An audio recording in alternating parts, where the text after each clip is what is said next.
Hello class, welcome है आप सभी का। ये जो सिलेबस है हमारे सामने जीआईसी इंग्लिश का सिलेबस है स्टूडेंट्स। इसमें आज हम लोग इस लेसन में हम लोग आज देखेंगे जॉर्ज ऑरवेल के MCQ from his work biography. Okay, and 20th century very important novelist, journalist, essayist है।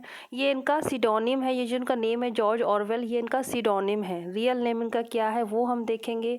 ओके, इंडिया से क्या कनेक्शन है वो भी है, that is why he is in our syllabus students. And मैंने ये सिलेबस आपके इस सामने इसलिए अभी मैं आपको शो कर रही हूँ बिकॉज मैंने इनके ये जो सारे टॉपिक्स हैं rather than just Girish Karnad and V S Naipaul and George Orwell, अगर इस सेक्शन की बात करें तो इन तीनों को छोड़ के मैंने सारे बना दिए हैं। जॉर्ज ऑरवेल आज हम पढ़ ही रहे हैं तो V S Girish Karnad and V S Naipaul रह रहे हैं। अदरवाइज़ ये सारा कंटेंट है हम इस चैनल पे प्लेलिस्ट भी मैंने बनाई है। अदरवाइज़ जो बच्चे स्टूडेंट्स पर्टिकुलर चाहते हैं उनको कमेंट में अगर नहीं मिल रहा है सर्च करने पर तो कमेंट में लिखते हैं मुझे इस राइटर का लेसन नहीं मिल रहा है। अदरवाइज़ चाहिए उसका मैं आपको कमेंट में आंसर दे दूँगी, लिंक प्रोवाइड करा दूँगी। इधर बात करें तो हमने सोनेट बना लिया है, बैलेट भी पढ़ लिया लेसन में, मॉक एपिक एलजी भी हम कंप्लीट कर चुके हैं। एसटी कॉलेज ये भी हो गए, Wordsworth again, Arnold, T S. Eliot, Aristotle नहीं हुए हैं, डॉक्टर जॉनसन में भी नहीं हुए हैं। तो जो अवेलेबल है प्लीज़ आप लोग उनको भी जाके गो थ्रू करें, क्योंकि स्टूडेंट्स कह रहे हैं मैडम क्लासेस कहाँ हैं, मैडम नए लेसन्स कहाँ हैं। तो वो जो बने हैं वो भी तो वही चीज़ है, मैं बनाऊँगी दोबारा थोड़ी ना बनाऊँगी। ठीक है, नया हम लोग फिर इन्हीं को ही अच्छे से और एलाबोरेट करेंगे, क्वेश्चंस लाएंगे नए नए एग्जाम के पॉइंट ऑफ व्यू से। पर जो बायोग्राफीज़ हैं, एमसीक्यूज़ हैं, वो वेरी इंपॉर्टेंट हैं और उससे काफ़ी बच्चे लाभ ले चुके हैं। तो आप लोग भी उसको जाके कंसिडर करें। चौसर का मैंने फर्स्ट सेशन बनाया था जैसे, तो मैंने उस पर लिख दिया कि ये चौसर चौसर है सेशन 1। अगेन मैंने सेशन 2 लिख दिया, सेशन 3, सेशन 7 ऐसे हमारे हो गए मे बी। आज हम सेशन 8 बना लेंगे जॉर्ज ऑरवेल का। लेकिन जिन पे सेशन नहीं लिखा है डज नॉट मीन कि वो आपके लिए इंपॉर्टेंट नहीं, वो सारे ही इंपॉर्टेंट हैं। ठीक है, ऑल इंडिया अगर सिलेबस में जो है वो सब आता है, सारे स्टेट में आता है कि सेंट्रल लेवल पे एग्जाम हो, यही चीज़ें आती हैं कहीं भी आना हो। कोई अलग से नहीं होता है कि इसका अलग है, यूपी टीजीटी का अलग है, पीजीटी के लिए शेक्सपियर अलग आ जाएंगे, टीजीटी के लिए अलग आ जाएंगे, लेवल भी लगभग समान होता है। चलिए, तो जॉर्ज ऑरवेल हम देखने वाले हैं आज, इनके वर्क्स एंड बायोग्राफी से टोटल 40 एमसीक्यू के थ्रू बायोग्राफी इनकी हम लोग देख लेंगे और एमसीक्यू के ही थ्रू इनके वर्क्स कैसे बन रहे हैं, एग्जाम के पॉइंट ऑफ व्यू से क्वेश्चन कैसे बन रहे हैं। तो ये है जॉर्ज ऑरवेल। स्टूडेंट, सबसे पहली बात तो ये इनका सीडोनिम है, पेन नेम है, रियल नेम नहीं है। पेन नेम जैसे कि रख लेते हैं ना, अपना रियल नेम से अपने बुक्स पब्लिश नहीं कराते हैं, फिर हम पढ़ते हैं कि इसका पेन नेम ये है। ठीक है, तो ऐसे ही इधर अपोजिट है, ये इनका पेन नेम है, पेन नेम से फेमस है, सीडोनिम से फेमस है। What is the real name, तो वो हमारे एग्जाम में आ सकता है। इनका रियल नेम है Eric Arthur Blair. Okay, question अभी मिलेंगे, हमें काफ़ी क्वेश्चंस मिलेंगे। एरिक अर्थर ब्लेयर इनका रियल नेम है। नॉवलिस्ट है, एसेइस्ट है, जर्नलिस्ट है, 20th सेंचुरी के इम्पोर्टेंट राइटर हैं, क्रिटिक है, बिलोंग करते हैं लंदन यूके से, ब्रिटिश राइटर हैं। और इंडिया से कनेक्शन क्या है, तो इनका जन्म इंडिया में हुआ था स्टूडेंट्स, दैट टाइम जब ब्रिटिश इंडिया का पार्ट था। एंड देख लेंगे बाकी इनके क्वेश्चंस फेमस ये हुए हैं। अगर हम यहीं, अगर जो बच्चे कुछ ऐसे होते हैं पूरा लेसन आगे तक ना देखें तो यहीं देख लें, एनिमल फॉर्म एंड 1984। ठीक है, एनिमल फॉर्म, बिल्कुल जिनका एग्ज़ाम सर पे है और उन्हें लग रहा है कि हम लेसन देख लें फटाफट कुछ मिल जाए काम आ जाए, तो 1984 ये दो इनके इम्पोर्टेंट वर्क हैं, बिल्कुल जिनके लिए हम इन्हें आज पढ़ रहे हैं। ओके, एनिमल फॉर्म एंड 1984 ये दो इनके इम्पोर्टेंट वर्क हैं जॉर्ज ऑरवेल के। चलिए, तो शुरू करते हैं इनके लेसन के important point. In what year was George Orwell born, किस साल इनका जन्म हुआ, पहला क्वेश्चन रखा हुआ मिल जाता है। ये हमको बायोग्राफी पढ़ते समय ईजी लगता है बट एग्जाम में आते हैं। 1903 is the correct answer. 25 June, place है मोतिहारी, ब्रिटिश इंडिया, बंगाल। बंगाल लिखा है तो भी सही है, मोतिहारी लिखा है तो भी सही है। What is George Orwell's real name, George Orwell का रियल नेम क्या है, Eric Blair, and full name Eric Arthur Blair. Arthur भी इसमें ऐड हो जाएगा, Eric Arthur Blair. And pseudonym क्या है, अगर ऐसे पूछ ले एरिक अर्थर ब्लेयर जो बहुत फेमस 20th सेंचुरी के राइटर हैं, इनका सिडोनिम क्या है जिससे कि ये फेमस है, that is George Orwell. Okay, ऐसे क्वेश्चन आ जाए तो आप घूम नहीं जाना। Which school did George Orwell attend, school कौन सा अटेंड किया था, Eton college. Eton college is the correct answer. Next question is where was George Orwell born, place पूछ लिया है यहाँ पे, तो प्लेस है बंगाल, मोतिहारी जिला, what was the middle name of Orwell's adopted son, इनका अडॉप्टेड सन थे तो उनका नेम क्या है। मिडिल नेम पूछ रहे हैं क्योंकि अगर फुल नेम लिख देंगे तो हम जान जाएंगे उनके सर नेम से। Horatio is the correct answer. Okay, ये है इनका अडॉप्टेड सन का नाम, और जिन इनका फुल नेम है रिचर्ड होरेशियो ब्लेयर, इनके बेटे का नाम, अडॉप्टेड है ये Horatio. Which of the following is the character in animal form. देखिए अब आ गया एनिमल फॉर्म का क्वेश्चन, इनका इंपॉर्टेंट वर्क है, पहले तो यही जान लें, पब्लिश हुआ था 1945 में, 1945 में पब्लिश हुआ था। वैसे तो नॉवल कह लेंगे बट ये नोवेला में भी आता है। नोवेला नॉवल से जस्ट छोटे फॉर्म में लिखा जाता है। Animal form important work by George Eliot, Eric Arthur Blair का वेरी इंपॉर्टेंट वर्क। तो इसमें पूछ रहे हैं इनमें से कौन सा कैरेक्टर है इसमें।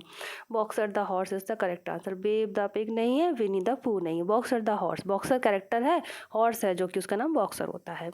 तो ये जो है ना पॉलिटिक्स पे सटायर टाइप होता है ना, वैसे लिखा है। स्टोरी तो दिखा दी है एनिमल फॉर्म की, बट क्या है ना वो क्या लिखते हैं, सिंबॉलिक वे में लिखते हैं इस तरह से, allegory. Which war did Orwell fight in. तो इनकी लाइफ में, इनकी बायोग्राफी का क्वेश्चन है, इन्होंने वॉर में भी हिस्सा लिया था, पुलिस का जॉब भी किया था। तो क्वेश्चन आ रहे हैं हमारे सामने, तो ये कौन सी वॉर में इन्होंने फाइट किया था, किस में पार्टिसिपेट किया था। The correct answer is Spanish civil war, Spanish civil war is the correct answer. And इसी के बारे में इन्होंने अपनी एक नॉवल भी लिखी है। आएगा question, where did Orwell write 1984। Again पहले हमारे दो क्वेश्चन जो इनके वर्क से बने हैं, एनिमल फॉर्म और 1984 से ही बने। ये इनका वेरी इंपॉर्टेंट वर्क है, 1984 वर्क का नाम है, और पब्लिश हुआ था 1949 में। Okay, publishing year is 1949। तो ये देख लेंगे, 49 इसमें ही छुपा है, 4 और 9। चलिए, तो क्या है, वेयर डिड ऑरवेल राइट 1984, कहाँ लिखा था इन्होंने, ये एक आइलैंड पे लिखा था, island of Jura is the correct answer. Okay, next question is Winston Smith was a character in which Orwell book. कौन सी बुक में हमें कैरेक्टर मिलेंगे। जब कोई वर्क फेमस होता है, राइटर उस कोई ऐसे राइटर्स होते हैं जो ऑल टाइम फेवरेट फेमस होते हैं। कुछ राइटर्स ऐसे होते हैं जिनका एक आध वर्क इतना फेमस हो जाता है कि वो उससे बहुत ज़्यादा फेमस हो जाते हैं, और कुछ वर्क ऐसे होते हैं जो हम राइटर्स की वजह से पढ़ते हैं। राइटर ऑल ओवर अच्छे होते हैं। तो ये जो है ना, जॉर्ज ऑरवेल फेमस है अपने इन दो वर्क की वजह से, एनिमल फॉर्म एंड 1984। और जब ये दो वर्क मोस्ट फेमस हो गए तो हम इन्हें भी पढ़ेंगे, इनके बाकी वर्क्स को भी देखेंगे। हाँ, तो ये क्वेश्चन पूछ रहे हैं विंस्टन स्मिथ कैरेक्टर है किस बुक में। सो इसका करेक्ट आंसर है 1984। 1984 में ये कैरेक्टर हमको मिलेंगे, विंस्टन स्मिथ। कैरेक्टर से क्वेश्चन बनेगा। Eric Blair cast around for a pseudonym and finally land on George Orwell, the surname being taken from an English what. देखिए, एरिक ब्लेयर ने अपना एक सरनेम रखा, एक सिंटोनिम रखा, दैट इज हम जानते हैं जॉर्ज ऑरवेल। तो जो उनका ऑरवेल जो सरनेम है, ऑरवेल क्या है, किसी चीज़ जॉर्ज रखा इन्होंने, फिर एक सरनेम भी लगाने था उसमें, तो ऑरवेल किसी विलेज का नाम है, तो ऑरवेल जो है एक रिवर का नाम है स्टूडेंट्स। ठीक है, it is the name of a river, जो कि रिवर है वो इंग्लैंड में। Next question is When Orwell was a student at Eton, one of his teacher was, कौन थे इनके वहाँ टीचर एटन कॉलेज में, वो थे Aldous Huxley. Aldous Huxley is England के, ये भी इंग्लैंड के फेमस ऑथर राइटर हुए हैं, ठीक है, 20वीं सेंचुरी के समय में ही। तो ये फिलोसफर भी थे, और ये वहाँ पे इनके टीचर थे ईटन कॉलेज में, ऑरवेल के, जॉर्ज ऑरवेल के। Next question, Orwell's first professional job was that of. इन्होंने पहली प्रोफेशनल जॉब कौन सी करी थी, प्रोफेशनल पहली, that is policeman in Burma. Burma का आज का नाम क्या है, म्यांमार। तो पुलिसमैन की जॉब करी थी इन्होंने बर्मा में। ऐसे क्वेश्चन बन सकते हैं बायोग्राफी से, वर्क से ज़्यादा पूछ लेते हैं किसी के, तो किसी को ऐसे पूछ लेंगे कि पता नहीं इसकी बायोग्राफी लाइफ पढ़ी कि नहीं पढ़ी स्टूडेंट ने। तो बर्मा में जॉब किया है। वन ऑफ ऑरवेल्स अर्लियर ऐसे, inside the hell focus on the political detachment of Henry Miller. इनका ऐसे आया इनसाइड द हेल, पहली बात तो किस बात पे फोकस कर रहा है, political detachment of Henry Miller. Henry Miller ने एक वर्क लिखा था Tropic of Cancer. Henry Miller also writer, इन्होंने एक वर्क लिखा ट्रॉपिक ऑफ कैंसर। तो इन्होंने इस ऐसे में इनसाइड द हिल में इनके इस वर्क को रिव्यू किया था, उसके बारे में दृष्टि उस पर फोकस किया था, प्रकाश डाला था कुछ। ठीक है, तो ये है इनका हेनरी मिलर इनसाइड द हिल, जो इनका ऐसे है, उन्होंने उस पर क्या फोकस किया है, हेनरी मिलर का जो वर्क था ट्रॉपिक ऑफ कैंसर पर रिव्यू दिया है, रिव्यू है वो उसका।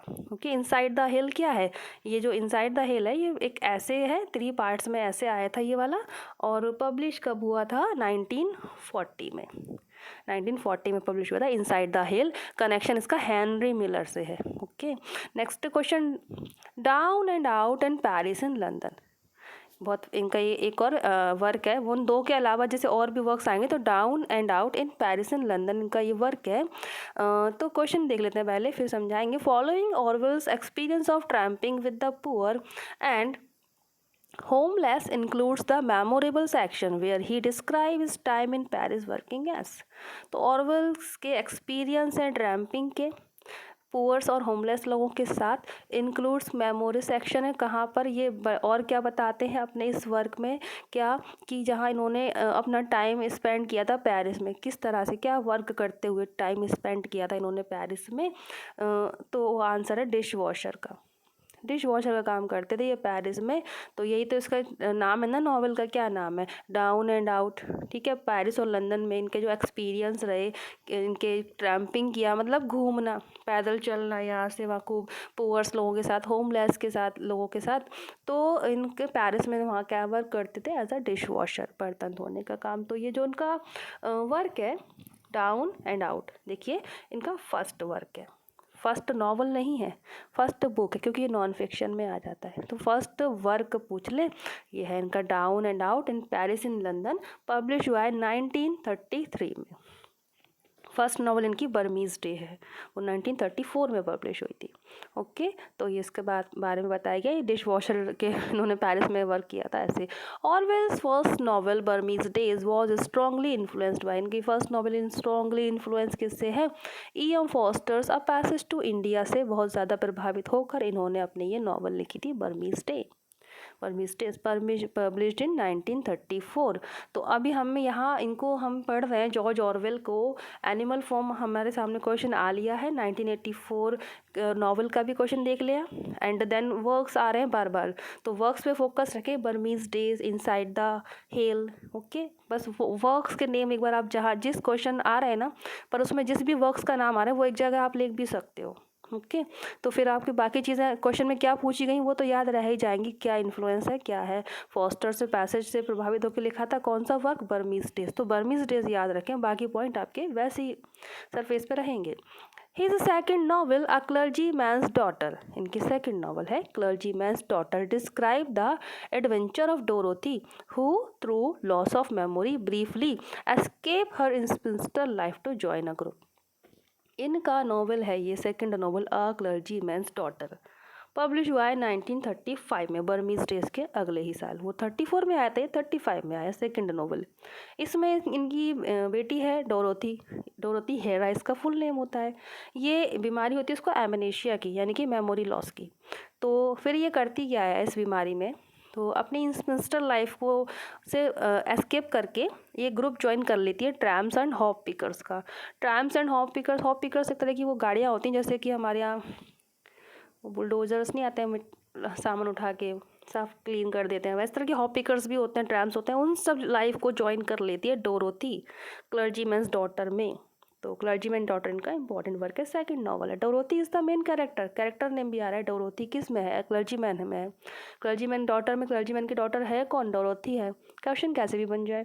Next is, in which famous essay does Orwell write about his experience of killing an elephant, कौन से एसेज में। देखिए एसेस्ट बताया ना मैंने आपको, एसेस्ट है ये, तो इनके एसेज के नाम भी आए, इनसाइड द हिल, एंड ये भी इनका ऐसे है, क्या, शूटिंग एन एलिफेंट है। तो कौन से एसेज में ये अपने एक्सपीरियंस को बताया इन्होंने, एक एलिफेंट को किल किया गया, shooting an elephant is the correct answer. And students, shooting an elephant एक एसेज है, 1950 में पब्लिश हुआ था, 1950 is the publication year of this.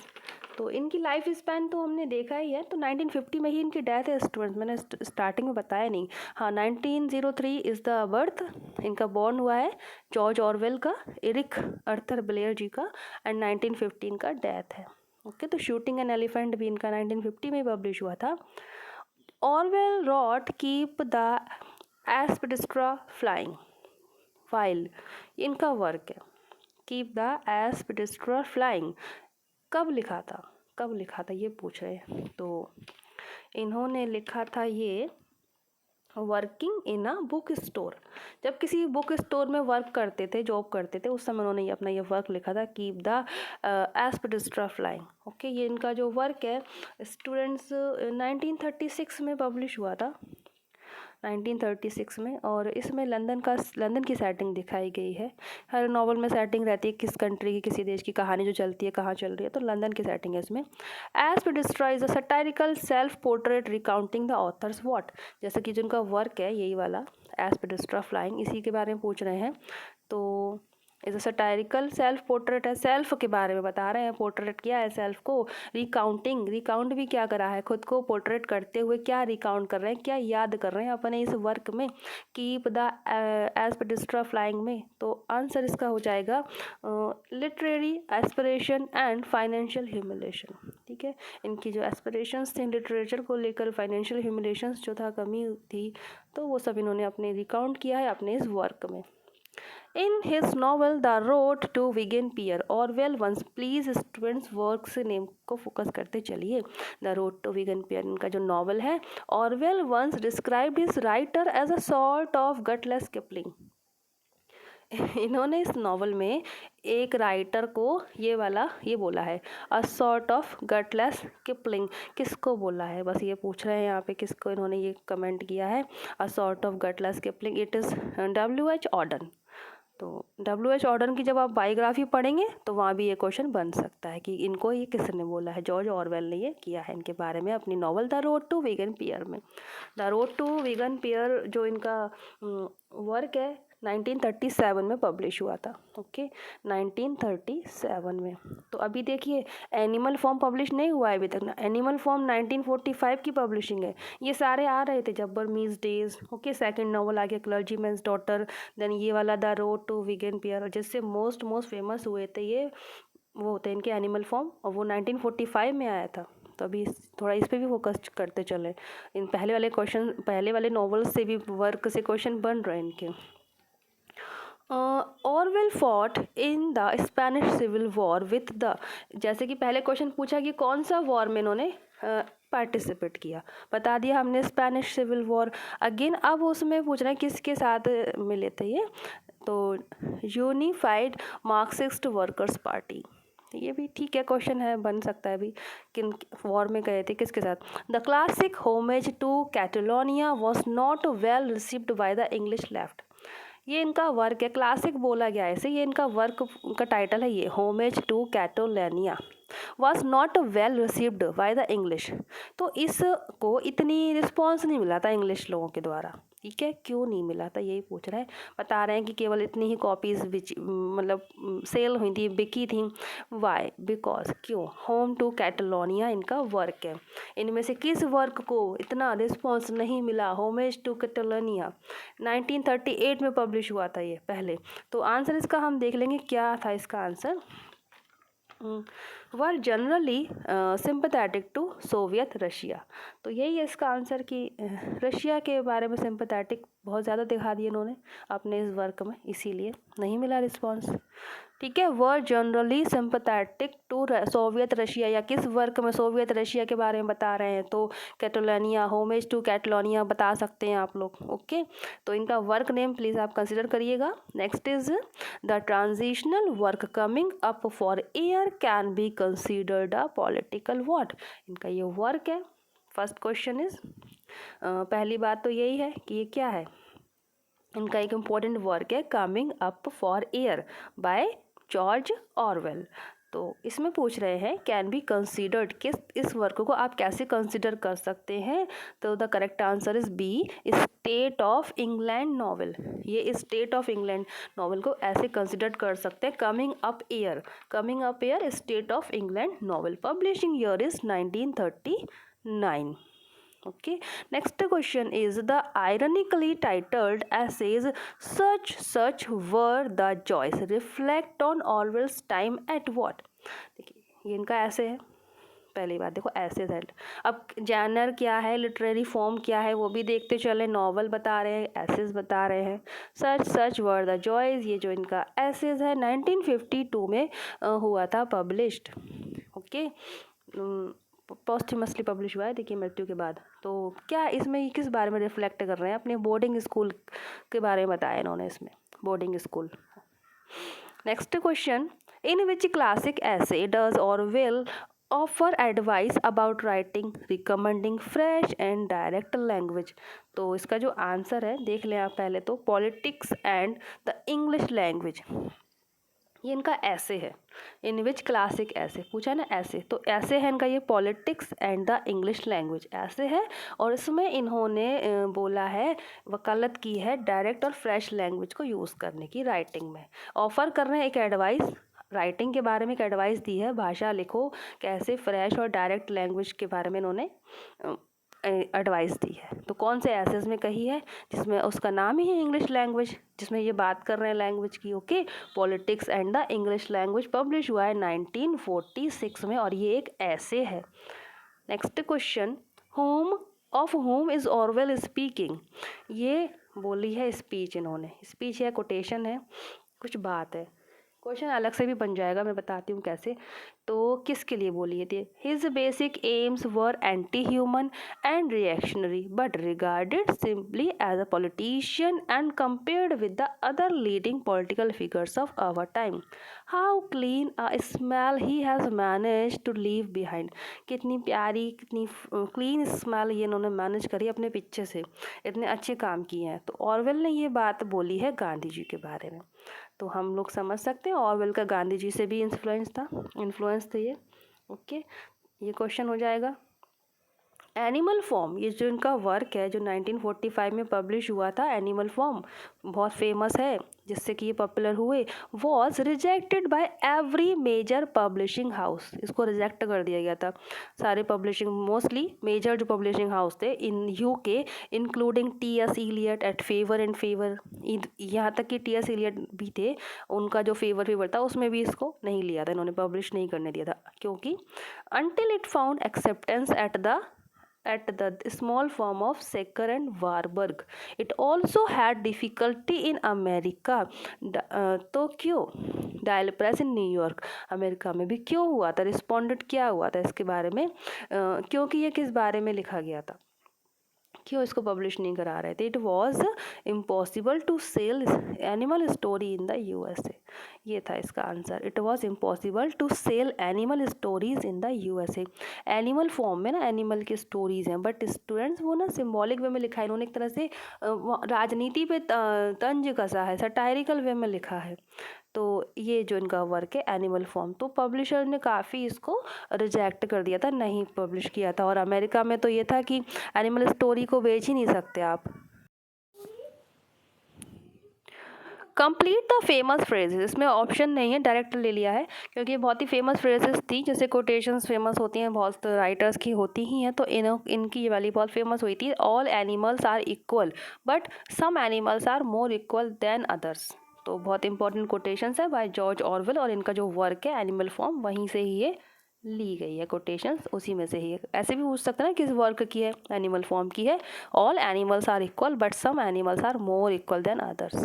Next question, in 1984, जो इनका वर्क है 1984, Orwell invented many new words and phrases, अपने इस वर्क में भी इन्होंने कई न्यू वर्ड्स फ्रेजेस इन्वेंट किए, which have become a part of our English language. What is the word that describe the ability to hold simultaneously two contradictory opinions which cancel each other out. तो इनमें से कौन से work का meaning है ability to hold simultaneously two contradictory part. So the correct answer is double think, ये वो word है जो इन्होंने इन्वेंट किया था अपने वर्क 1984 में। ओके, नेक्स्ट क्वेश्चन, 1984-1949 में पब्लिश हुआ था। Orwell had a notorious quarrel with an author who he claimed drastically under estimated the power of Hitler. तो इन्होंने, इनका एक क्वारल था किसी ऑथर से, ठीक है, ही क्लेम्ड, जिसने कि इन्होंने ऐसा क्लेम किया था कि who drastically underestimate the power of Hitler.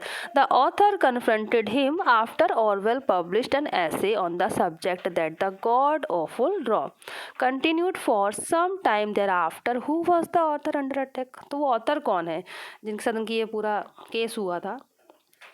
Correct answer is H.G. Wells. यही है करेक्ट आंसर, इसमें ऑप्शन नहीं दिए गए, डायरेक्ट है, तो H.G. Wells is the correct answer. Next question is what was Orwell's real surname? तो surname क्या है इनका ठीक है, Blair is the correct answer. Eric Arthur Blair बताया ही है, तो रियल सरनेम पूछ लिया, रियल नेम पूछ लिया, तो Eric Blair, which middle name Arthur. Next is Gordon Comstock is the central character in which 1936 comic novel. तो इनकी कॉमिक नॉवल पहले तो ओके एंड पूछ रहे हैं उसका क्या सेंट्रल कैरेक्टर है, तो किस नॉवल में है Gordon Comstock? Correct answer is keep the aspidistra flying. Okay, यही है वो इनका वर्क जिसमें हमको ये कैरेक्टर मिलेगा गॉर्डन कॉमस्टॉक। ये पब्लिश हुआ था 1936 में, कॉमिक नॉवल है students. Next question is in animal farm what is the name of the farm before the animals take over? उस फॉर्म का नाम क्या होता है? एनिमल फॉर्म तो है पर उस फॉर्म का और भी कुछ नाम बताया है before the animals take over, that is Manor Farm. और ये जो क्वेश्चन है अभी पंजाब में जो मास्टर कैडर एग्जाम हुआ था उसमें आया था student, as it is question आ चुका है ये, तो बाकी भी आ सकते हैं जो मैं पढ़ा रही हूँ अभी आपको। Orwell completed his education at which public school? इनकी कौन सी स्कूल में एजुकेशन पब्लिक कंप्लीट होती है, किस पब्लिक स्कूल में? That is Eton. ईटन पहले भी आया था, तो एजुकेशन के लिए ईटन इनसे नाम जुड़ा ही है इनका। Next question is which 1934 novel is based on Orwell's?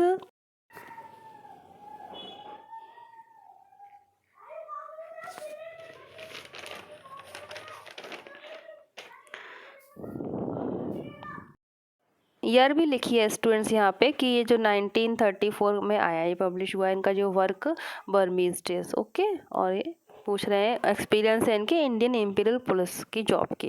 Next is Orwell suffered a serious bullet wound to the neck during which war? इनको बुलेट से वुंड हो गया था, घाव हो गया था सीरियस, वो कौन से वॉर में हो गया था? स्पेनिश सिविल वॉर ही है स्टूडेंट्स, शुरू में बता चुके हैं कौन सा वॉर में पार्टिसिपेट किया था, स्पेनिश सिविल वॉर, तो इनको ये वुंड हुआ था। What is the first name of the title character in the novel a clergyman's daughter?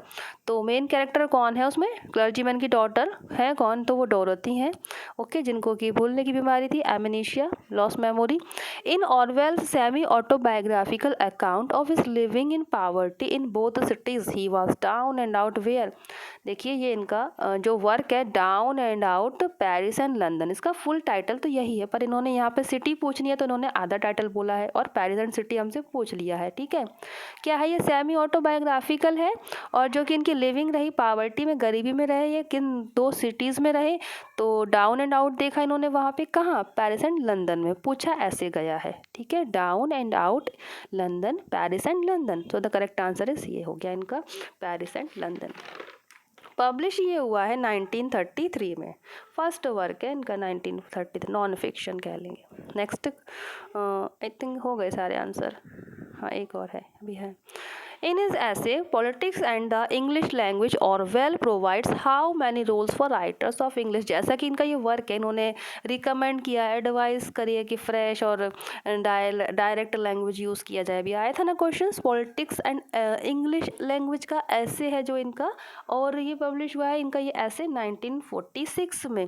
तो अब पूछ रहे हैं कि इस वाले ऐसे में इन्होंने राइटर्स के लिए कितने रूल्स बताए हैं, हाउ मैनी रूल्स? 6 रूल्स हैं students, correct answer is 6 rules. और डीप में पूछना हो तो ऐसे पूछ सकते हैं, रूल्स बताए हैं, कितने रूल्स बताए राइटर्स के लिए। In 1984 where is the hero Winston Smith employed? तो हीरो इसके देख लिए कैरेक्टर का नेम आ गया हमारे सामने, Winston Smith is the character in 1984। Winston Smith is the main character और इम्पोर्टेंट कैरेक्टर इन 1984 नॉवेल। इनका जो वर्क है 1984, ओके, जिसके लिए ये बहुत ज़्यादा फेमस हो गए थे, 1949 में पब्लिश हुआ था। तो इसमें जो मेन कैरेक्टर होता है, वो जो हीरो होता है विंस्टन स्मिथ, वो कहाँ एम्प्लॉयड है? Answer is ministry of truth, ministry of truth में वो एम्प्लॉयड होता है। ओके, तो हो गए हमारे सारे आंसर, लेकिन अभी मैं आपको इनकी वर्क लिस्ट भी बता देती हूँ।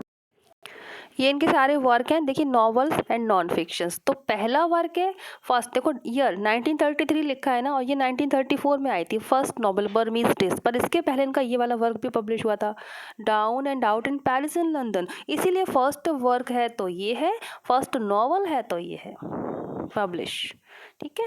इसीलिए मैं बार बार आपको दैट टाइम बता रही जब जब इनका क्वेश्चन आ रहा था। तो बर्मीज डेज इनका फर्स्ट नॉवल है 1934, then 1935 clergyman's daughter, 1936 keep the aspidistra flying, 1939 coming up और air, 1945 animal farm and 1949 1984।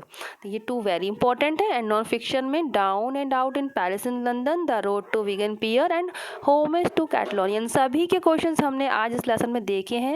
Student सबसे किस तरह से क्वेश्चंस बने हैं, कैरेक्टर्स से बने हैं, उनकी स्टोरी से बने हैं, कनेक्शन से बने हैं, पब्लिशिंग ईयर्स मैंने सारे कंसल्ट डिस्कस करे हैं यहाँ पे। सो हो गए हमारे आज जॉर्ज ऑरवेल के इंपॉर्टेंट क्वेश्चन, इनकी बायोग्राफी, इनके वर्क्स। नॉवलिस्ट रहे, एसेइस्ट, जर्नलिस्ट, बीबीसी में काम किया था, ऑब्जर्वर के लिए इन्होंने लिखा था, 20th सेंचुरी के इंपॉर्टेंट राइटर।